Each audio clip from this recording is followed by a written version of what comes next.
আমরা নই বাঁধা নই দাসের রাজার ত্রাসের রাজত্বে।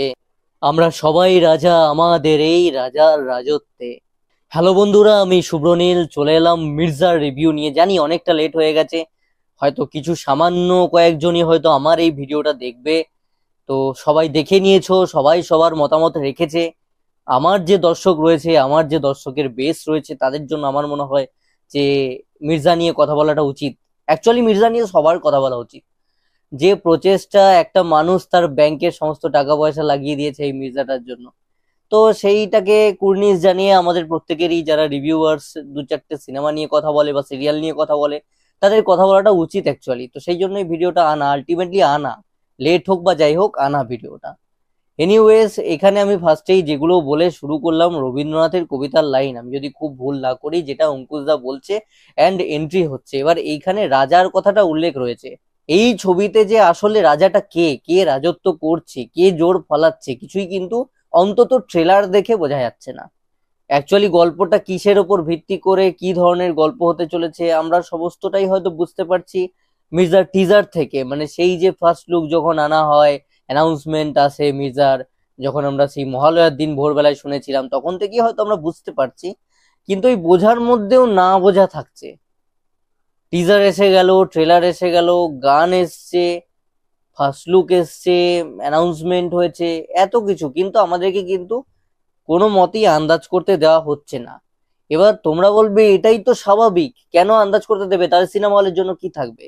কিন্তু এইখানেই হচ্ছে দুঃখজনক একটা ব্যাপার, এখন অনেক বড় বড় প্রোডাকশন হাউসের থেকেও যখন বাংলায় ছবি আসে, চূড়ান্ত আনপ্রফেশনালিজম দেখতে পাই। তার কারণ হচ্ছে যে তারা যেভাবে ট্রেলার কাটে, গল্প বলে দেয়, এবং যেখানে এই ট্রেলারটা 3 মিনিটের ট্রেলার, তো সেখানে 3 মিনিট যদি অন্যান্য কোনো ছবিকে, ইনফ্যাক্ট বাংলাদেশেই যদি কোনো ছবি তোমরা গিয়ে এক্সাম্পল হিসেবে দেখে নাও, দেখবে গল্পটাই বলে দিয়েছে, তাহলে হলের জন্য আর কি থাকছে। ইনফ্যাক্ট আমি বনিদারি রিসেন্টলি কয়েকটা ছবিতে দেখলাম, সেখানে অঙ্কুশদাকে নিয়ে এই কথাটা বলতেই হয়, কারণ হচ্ছে অঙ্কুশদার প্রথম প্রোডাকশনের ছবি। তার যে খুব একটা নলেজ থাকার কথা সেরকম নয়, তার মধ্যে থেকেও তার এই প্রচেষ্টা, সেটা ভিজুয়ালি বলি, আমাদের কাছে কোনো রকম ভিজুয়ালি তুলে ধরাতে কার্পণ্য করেনি, মানে টাকাতে কিপটেমি করেনি, সেটা কিন্তু তোমাদের কাছে পরিষ্কার হয়ে যাবে। এবং প্রপার পড়াশোনা করে এরা প্রত্যেকে নেমেছে, যেটা আমি গানের সময় একবার বলেছিলাম মির্জার, এবং এই ক্ষেত্রেও বলবো। পড়াশোনা এই কারণেই বলছি, কারণ এদের প্রত্যেকে, তুমি যদি ক্যারেক্টারের লুকস গুলো দেখো, লুকস নিয়ে এরা কিন্তু এক্সপেরিমেন্ট করেছে। এরা ছবিটাকে যেভাবে আমাদের কাছে প্রেজেন্ট করছে, সেই প্রেজেন্টেশনটার জন্য কিন্তু পড়াশোনা লাগে, অ্যান্ড সেটার জন্য এক্সপেরিমেন্ট লাগে। লুকস বলো, যে কোনো কিছু, লুক অ্যান্ড ফিলটা এই মুহূর্তে বিশাল বড় একটা ম্যাটার করে। যেহেতু আমরা বাইরের ছবি দেখে নিয়েছি, সাউথের ছবি, হিন্দির ছবি, হলিউড দেখছি বাঙালিরা, তো সেখানে দাঁড়িয়ে কিন্তু এটা ম্যাটার করে, অ্যান্ড সেইটা আমাদেরকে কিন্তু প্রোভাইড করতে পারছে। এই ট্রেলারটা কিন্তু আমাদের কাছে প্রমিস করছে যে না, ছবিতেও আমরা সেরকমই কিছু দেখতে পাবো। যেহেতু ট্রেলারটা অনেকটা বড়, কিছু না কিছু আমাদেরকে দেখিয়েই দিয়েছে সিন ওয়াইজ বা গল্প ওয়াইজ, কিন্তু এমন ভাবে কাটা হয়েছে, এমন ভাবে সাজানো হয়েছে, যে কারণে হয়তো আমরা গল্পটাই বুঝতে পারছি না। এটাই তো বড় ক্রেডিট। এনিওয়েজ, যদি আমি অঙ্কুশদার কথা বলি, অঙ্কুশদার এখানে লুকসটা অঙ্কুশদার সঙ্গে বেশ ভালোভাবে যাচ্ছে। সত্যি কথা বলতে, অঙ্কুশদাকে যে আমরা খুব আহামরি অ্যাকশন করতে দেখেছি বা অ্যাকশন হিরো হিসেবে অঙ্কুশদাকে জানি, তেমনটা তো নয়। কিন্তু এখানে তার লুকস এবং তার যে পার্সোনালিটি এবং তার যে পারফরমেন্স যেটা দেখছি, তাতে করে কিন্তু একটা বেশ আমাদের মনের মধ্যে কিন্তু একটা হাইপ তৈরি হয়ে যাচ্ছে যে না, ছবিটা হলে গিয়ে আমরা দেখি। আমার তো তৈরি হয়েছে, মানে মিথ্যে বলবো না, আমি কিন্তু খারাপ লাগলে বলে দিয়ে অন্তত ভিডিও বানাই না, যদি খারাপ লাগে তো ভিডিওই বানাই না।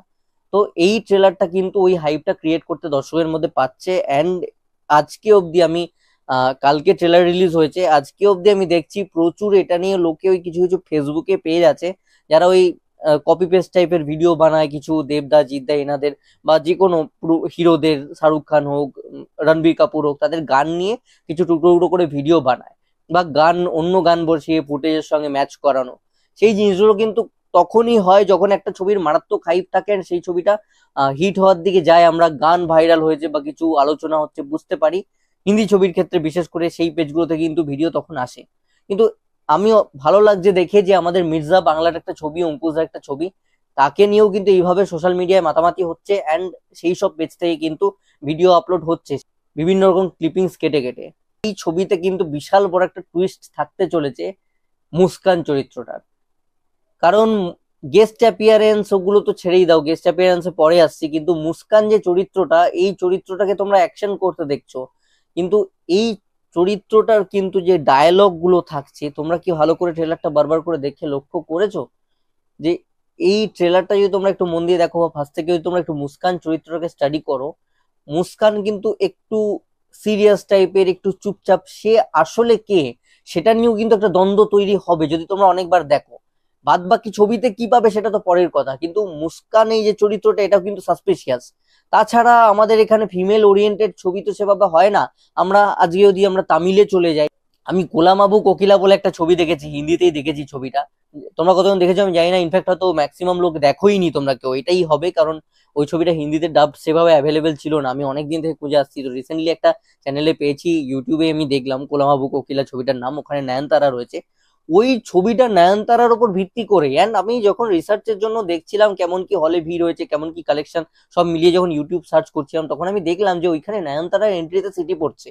অ্যান্ড যোগী বাবু বলে একজন আছেন আর্টিস্ট, উনি খুব বড় স্টার তামিলে, উনি থালাপতি বিজয় এদের সঙ্গে ক্যারেক্টারে, বড় বড় ক্যারেক্টারে পাঠ করেন আর কি। তো উনি যখন এন্ট্রি নিচ্ছেন, ওনার তো লুকস নেই, কিছুই নেই, কিন্তু ওনার এন্ট্রিতে সিটি পড়ছে। উনি কিন্তু হিরো নয়, সুপারস্টার নয়, ওই ছবিতে কোনো সুপারস্টার নেই, কিছু নেই, তাও কিন্তু একটা ভালো কালেকশন করে নিয়ে বেরিয়ে গেছে, আমি রিসার্চ করে দেখলাম। And ওটা একটা থ্রিলার ছবি, থ্রিলার ছবিতে সিটি পড়ছে, বুঝতে পারছো? মানে একটা মেয়ের ক্যারেক্টার, একটা হিরোইনের ক্যারেক্টার কতটা স্ট্রং, কতটা পজিটিভ, এবং সে কিন্তু বরাবর এই ইম্প্যাক্টটা ক্রিয়েট করে এসছে, মানে তাকে ইউজ করেছে ইন্ডাস্ট্রি, যেটা বাংলাতে একেবারেই হয় না। আমরা দেখেছি যে নায়িকা একটু ন্যাকা ন্যাকা, একটু মিষ্টি, একটু বাবলি, এই টাইপের সব চরিত্রগুলো নায়িকারা করে, অ্যান্ড আলটিমেটলি রিলেশনে যাচ্ছে বা হয়তো একটু মোটিভেট করছে নায়ককে, এই জাতীয় কিছু। কিন্তু নায়িকার একটা যে ইম্প্যাক্ট, একটা যে মানুষের মনের মধ্যে থাকবে, সামহাও আমার এই ট্রেলারটা দেখে কিন্তু মনে হচ্ছে, বা এতদিন আমি যা দেখছি গান থেকে শুরু করে, আমার একটু তো সাসপিসিয়াস লাগছেই আর কি মুস্কানের চরিত্রটাকে। এবং তার যে তাকানো, সে যখন ঘুরে তাকাচ্ছে মুস্কান চরিত্রটা, মানে মারাত্মক। পারফরমেন্স নিয়ে তো কোনো কিছু বলারই নেই। ইন্দিরাদি 20 বছর, আই গেস 20 বছরের উপরই হয়তো উনি আছেন ইন্ডাস্ট্রিতে, তো দিদির অভিনয় নিয়ে তো বলার জায়গা নেই। কিন্তু উনি এখানে ইউজড হয়েছেন, মানে সেটা করা হয় না, বাংলা ইন্ডাস্ট্রি নায়িকাদেরকে ইউজ করে না। মানসিকতার দিক থেকে একটা নতুন প্রোডাকশন হাউস, একটা নতুন প্রডিউসার কতটা এগিয়ে, এখান থেকেও কিন্তু প্রমাণ পাওয়া যায়। তোমরা পড়ে রয়েছো নেপোটিজম, গার্লফ্রেন্ড, এইসব নিয়ে, তোমরা এটা দেখছো না যে কিভাবে পুল আপ করছে ক্যারেক্টারটাকে। মানে তোমরা যারা দেখোনি তারা গিয়ে ট্রেলারটা দেখো, এন্ড আমাকে এসে কমেন্টে জানাও যে মুস্কানটা ক্যারেক্টারটাকে দেখে তোমাদের কেমন লাগছে, তোমরা কি এই ঐন্দ্রিলাকে দেখেছো? আমি এই কারণেই বলছি কারণ আমার এখানে ছবির দর্শকের চেয়ে সিরিয়ালের দর্শক বেশি। যারা দেখবে সিরিয়ালের দর্শকরা, ঐন্দ্রিলা দিকে তো তোমরা সিরিয়াল থেকে চেনো, তোমরা গিয়ে একবার চেক করে দেখেছো তো এই ঐন্দ্রিলা দিকে তোমরা দেখেছো কিনা? আমি বলতে পারি এই ঐন্দ্রিলা দিকে তোমরা এর আগে দেখোনি। মানে আলাদাই এইভাবে প্রেজেন্টেশন একটা নায়িকাকে আমাদের বাংলাতে ভাবাই যায় না, ওরকম চাহুনি, ওই রকম অ্যাকশন করছে চেয়ারে বসে, এগুলো তো আমরা সাউথে রবি তেজারে যাকে দেখি, এরকম নাগেশ্বর রাওতে একটা সিনেমা আছে রবি তেজার, নাগেশ্বর রাও, টাইগার নাগেশ্বর রাও, তো ওইখানে এরকম রবি তেজার সিন আছে। এন্ড আমরা রকিতে দেখেছিলাম মিমোকে করতে, আমাদের বাংলা সিনেমা রকিতে, ওইখানে এরকম চেয়ার নিয়ে উঠে গিয়ে এরকম ভাবে অ্যাকশন করা। এটা আমি এখানে অঙ্কুশ দাকে না দেখে মুস্কানকে দেখছি, ঐন্দ্রিলা দেখে দেখছি। অ্যান্ড আমরা টিজারে দেখেছিলাম যে এন্ট্রিটা আমারও কিন্তু সবার মতন লেগেছিল, যে যখন ওই যে জিপ নিয়ে আসছে, ওই সময় আমি কৌশিক গাঙ্গুলিকে আশা করিনি, আমি ভেবেছিলাম যে অঙ্কুশদার এন্ট্রি হলো। অ্যান্ড সেইগুলোতেও চমক, এখানে কিন্তু অঙ্কুশদার সেরকম কিছু দেখানো হচ্ছে না হিরোগিরি। এখানে তুমি যদি ভালো করে দেখো তাহলে কিন্তু অনেক বড় করে দেখানো হচ্ছে, তার ডায়লগ থেকে তার যে জেস্টার গুলো রয়েছে, তার যে অ্যাপিয়ারেন্স, সমস্ত কিন্তু কৌশিক গাঙ্গুলিকে অনেক বড় করে দেখানো হয়েছে এখান থেকে। মানে ভিলেনকে কিন্তু এখানে মারাত্মক ভাবে ভিলেনের উপর জোর দেওয়া হয়েছে, তার ইম্পর্টেন্সটা কিন্তু ভিলেনের অনেক বেশি, তার প্রত্যেকটা জিনিসে বোঝা যাচ্ছে। অ্যান্ড এখানে কিন্তু এই ট্রেলারটার মধ্যে শুধু যে অঙ্কুশ রয়েছে, অঙ্কুশের হিরোগিরি রয়েছে তা কিন্তু নয়, সবাই নিজের জায়গায় হিরো, প্রতিটা ক্যারেক্টার কিন্তু নিজের জায়গায় অভিনয় দক্ষতা কারোর দেখা যাচ্ছে, প্রত্যেকের স্টাইল, প্রত্যেকের সোয়াগ, মানে একটা গুন্ডার যে সোয়াগ হয় প্রত্যেকের, মানে যেহেতু ওই একটা জগৎ, ওই জগতের মধ্যে আমরা রয়েছি, যখন ট্রেলার দেখছি তখন আমাদেরকে একটা জগতের মধ্যে প্রবেশ করানো হচ্ছে, সাকসেসফুলি ট্রেলারটা করছে। যেটা প্রমিস করেছিল অঙ্কুশ দা, যে ট্রেলার, এরকম ট্রেলার দেখা যায়নি বা এরকম ছবি হয়নি, হোয়াট এভার যেটাই ছিল, তো সেটা কিন্তু ডেলিভার করছে। যখন আমি ট্রেলারটা দেখছি তখন কিন্তু আমি ওই মির্জার যে ওয়ার্ল্ডটা, ওইখানে এন্টার করে যাচ্ছেন, প্রবেশ করে যাচ্ছেন, হারিয়ে যাচ্ছে। আমি অনেকবার ট্রেলারটা দেখেছি বলে এই কথাগুলো বলতে পারছি, সেইখানে কোথাও না কোথাও যেন ঢুকে যাচ্ছি। তোমরা ভালো করে দেখবে, তোমাদেরকে ওই মির্জার ওই ওয়ার্ল্ডের মধ্যে নিয়ে চলে যাবে, ওই যে মাফিয়া, ওই যে গ্যাংস্টার ওয়ার্ল্ডটা, কতগুলো ভিলেন, তাদের মধ্যে কোথাও না কোথাও তুমি চলে যাবে যে কি হচ্ছে, এরা কারা। এন্ড সবচেয়ে বড় কথা যে এখানে অঙ্কুশদার চরিত্রটাকে কিন্তু হিডেন রাখা হয়েছে, মুস্কানের যেটা আমি বললাম নায়িকা ঐন্দ্রিলাদির চরিত্রটাকে কিন্তু হিডেন রাখা হচ্ছে, কিছু একটা কিন্তু থাকবেই। যেভাবে মুস্কান চরিত্রটাকে ঐন্দ্রিলাদিকে ট্রেলার টিজারে প্রেজেন্ট করা হয়েছে, এক্সপেকটেশনস হলে অনেক বেশি কিছু থাকবে, অ্যান্ড সামহাউ লাগছে যে অনেক কিছু থাকতে চলেছে। এই চরিত্রটা কিন্তু একটা আতিপাতি নায়িকার চরিত্র নয়, যদি হয় তাহলে কষ্ট পাবো সত্যি কথা বলতে গেলে। অ্যান্ড নায়ক নায়িকা এই দুজনের চরিত্রের একটা গুরুত্ব রয়েছে, অন্তত ট্রেলার টিজার দেখে বোঝা যাচ্ছে। অ্যান্ড তাদের কিন্তু চরিত্রটা আসলে কি, তারা পজিটিভ নাকি নেগেটিভ, তাদের জিনিসটা কিন্তু বোঝাই যাচ্ছে না। সবকিছুই দেখিয়ে দিল কিন্তু কিছুই দেখালো না আসলে, সেরকম একটা ব্যাপার। আমরা কিন্তু এক্সাক্ট জিনিসটা বুঝতেই পারছি না যে নায়ক নায়িকা আসলে কি, সে কে, তার পরিচয় কি। অ্যান্ড তারপর গেস্ট অ্যাপিয়ারেন্সটা নিয়ে তো বিভিন্ন রকম থিওরিজ আমরা বিভিন্ন চ্যানেলে দেখতে পাচ্ছি। আমাদের কেউ একজন ভাই বলেছেন যে চেঙ্গিজের ছেলে, যেহেতু এই নানচাকুর স্টাইলটা, ওই যে হাতে ঘোরানোর, যে চেঙ্গিজের যখন এন্ট্রি হয়েছিল স্টেডিয়ামে, তো সেই জায়গা থেকে নাকি এটা মির্জা নাকি তার ছেলে হতে পারে। তো বিভিন্ন রকম থিওরিজ দেখছি, অ্যান্ড সেগুলো দেখেও ভালো লাগছে যে কোথাও না কোথাও হাইপ তৈরি হয়েছে, এত রকম ফ্যান থিওরিজ আসছে, রিভিউয়ার্সরা বিভিন্ন রকম চিন্তা ভাবনা করছে যে কে হতে পারে। তাহলে আমার কোথাও না কোথাও মনে হচ্ছে ওইটা যখন দাঁড়াচ্ছে, তখন যদি তোমরা ভালো করে লক্ষ্য করো, একটু ঘাটটা এইভাবে দাঁড়িয়েছে। তো এইরকম একটা স্টাইল তোমরা দেখবে সিনেমায় দেখতে পাবে। দেবদা কিন্তু সাধারণত এইভাবে দাঁড়ান, একটা স্টাইল, একটা পোজ আছে দেবদার। এবার যদি দাঁড়ানোর, যখন এসে দাঁড়াচ্ছে, ওই পাটা ফেললো, দুটো পা, ভায়োলিন গুলো ওই বাজানো হচ্ছে, তখন যে এসে যে দাঁড়ালো, ওই যে ফার্স্ট দাঁড়ানোটা, সেটা দেখলে আবার যিশুদার কথা মনে পড়ছে। তো আমার কেন জানি না 60% দেবদার লাগছে, 40% যিশু সেনগুপ্ত লাগছে, বাদ বাকি তো হলে 10 তারিখ বোঝা যাবে। তো সমস্ত দিক থেকে ট্রেলারটা প্রচন্ড ভালো হয়েছে, ছবিটার জন্য এক্সপেকটেশনস প্রচুর থাকবে। ভিজুয়ালি ভালো, গান ভালো হয়েছে, ট্রেলার ভালো হয়েছে, টিজার ভালো হয়েছে। এবার জাস্ট ছবিটার জন্য অপেক্ষা, 10 তারিখের অপেক্ষা। এবং আর একটা গান থাকবে, দুটো গান এসছে, আরো একটা গান আসবে।